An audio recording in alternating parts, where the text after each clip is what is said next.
नमस्कार। मानव सभ्यता और शेष प्राणी नाम के इस YouTube चैनल पर आप सभी का मैं स्वागत करता हूं। जैसा कि आपको विदित है, हम सूर्य सिद्धांत नामक एक ग्रंथ का भी अध्ययन करते हैं। हम जानते हैं कि सूर्य सिद्धांत में क्या है, क्योंकि सूर्य सिद्धांत एकमात्र पुस्तक है भारतवर्ष में जो ज्योतिष की पुस्तक है और वह ही उपलब्ध है। अर्थात ज्योतिष की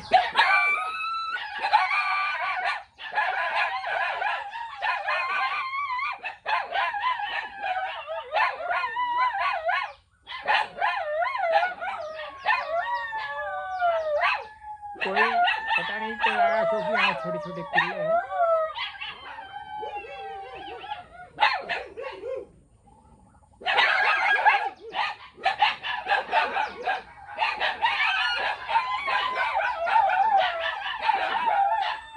भाग गया, उड़ा रहा।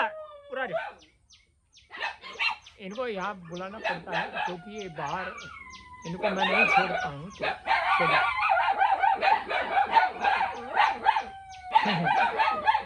थोड़ा व्यवधान है।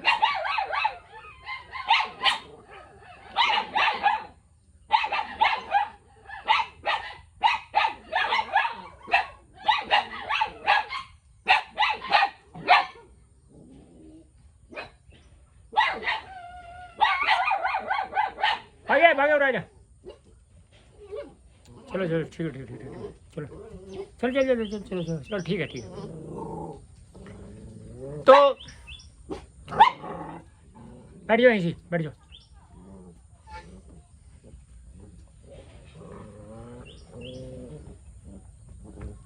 बैठ जाओ। देखो अभी यहीं बैठ गए। ये सारे के सारे जो पिल्ले थे, छोटे छोटे पिल्ले हैं बेचारे।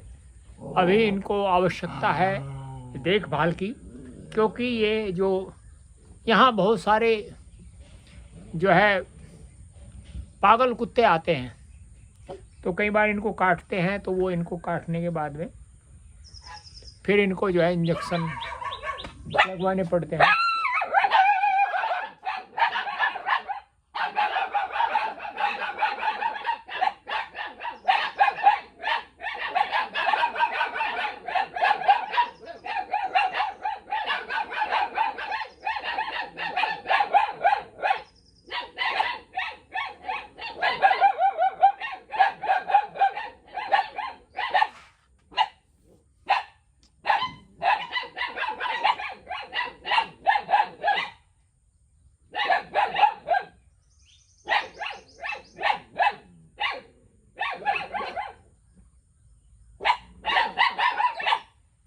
चलो ठीक है। अब तो देखिए, लोक में जो काल होता है उसको क्या कहते हैं, इसका इसमें वर्णन है। आइए जानते हैं। कहा है, लोका नामम तकृत काल है, कालो अन्य कलनात्मक है। सद्विधा स्थूल सूक्ष्मत्वान् मूर्तश्चा अमूर्त उच्यते। इसका अभिप्राय यह है कि एक प्रकार का काल संसार को नाश करता है और दूसरे प्रकार का कलनात्मक अर्थात जाना जा सकता है। ये मैंने पहले भी बताया है आपको।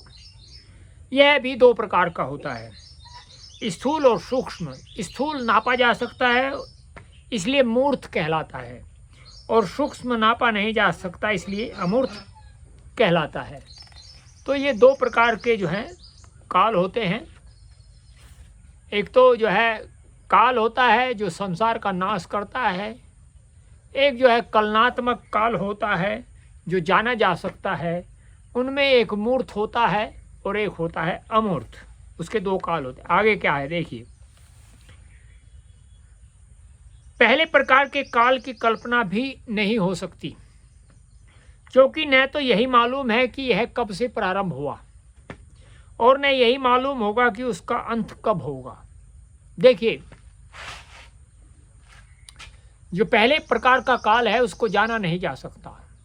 विडंबना ये है कि हम लोग सभी कार्य, जितने भी कार्य हैं, वे पहले के काल को ही जान करके कि हमें उस काल की जो गति है उसको ही सीधा करना है,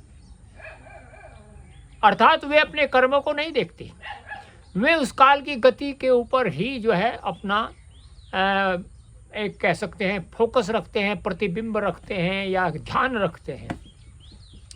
तो चलिए,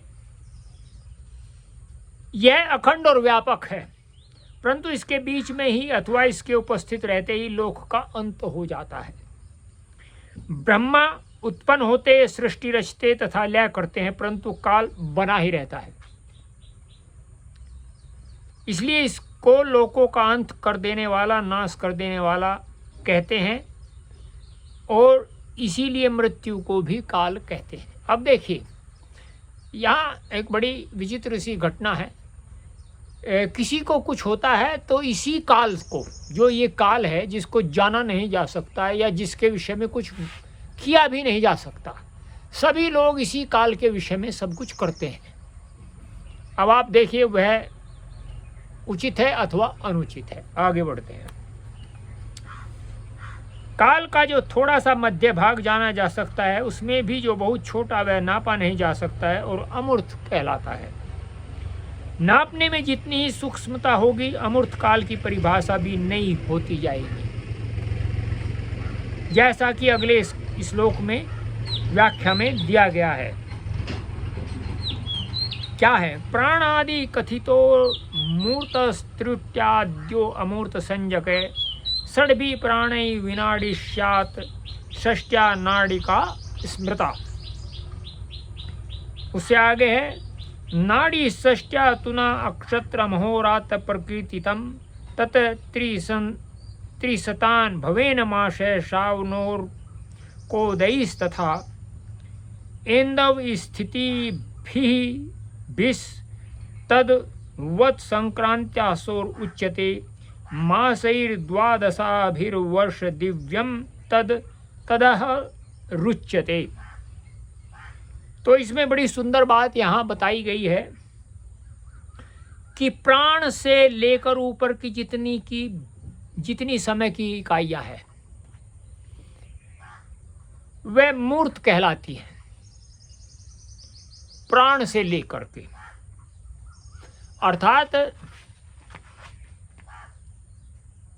और त्रुटि से लेकर प्राण के नीचे की इकाइयों को अमूर्त कहते हैं। 6 प्राणों की एक विनाड़ी तथा 60 विनाड़ियों की एक नाड़ी होती है।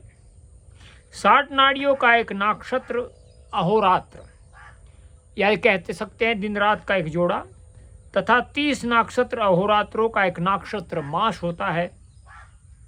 इसी प्रकार 30 सावन दिनों का एक सावन मास होता है। उसी प्रकार 30 चांद्र तिथियों का एक चांद्र मास तथा एक संक्रांति से दूसरी संक्रांति तक के समय को सौर मास कहते हैं। 12 पांसों का एक वर्ष होता है, जिसको दिव्य दिन अथवा देवताओं का दिन कहते हैं। अब आप इससे अनुमान लगा सकते हैं कि प्राण से आगे की जो स्थिति होती है वह तो उसके विषय में तो जाना जा सकता है, लेकिन जो प्राण से पहले की स्थितियां होती हैं,